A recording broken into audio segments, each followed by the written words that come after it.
само се во Богдан. Добре, барем ќе видат дека и овој град воопшто постои. Тие 20 години ништо не направија добро за оваа општина, ниту пак некој од СДСМ ја посети. Но кога се веќе тамо, ќе им порачаме да им објаснат на граѓаните на Богданци како се случи поранешниот градоначалник на СДСМ од Богданци, Ѓорги Петрушев, да проневери цели 90.000 евра, кои беа наменети наместо за санација на поплавите, да завршат во приватни џебови кадри на СДСМ.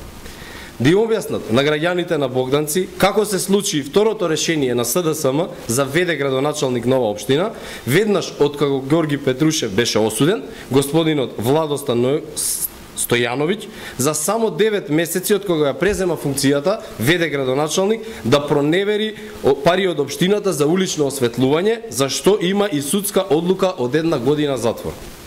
Функционерите на СДСМ треба да им објаснат на граѓаните како се случи кадрите на СДСМ да ја направат општината Богданци една од најзадолжените општини во државава. Тие 12 години владееа со оваа општина и оставија долг од 1.600.000 евра и блокирана општинска сметка. СДСМ нека им објасни зошто името на Црвенковски и СДСМ во Богданци е синоним за криминал и само криминал.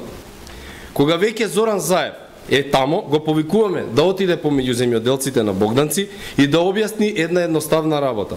Зошто во време на СДСМ тие не добиваат денар пара за субвенции?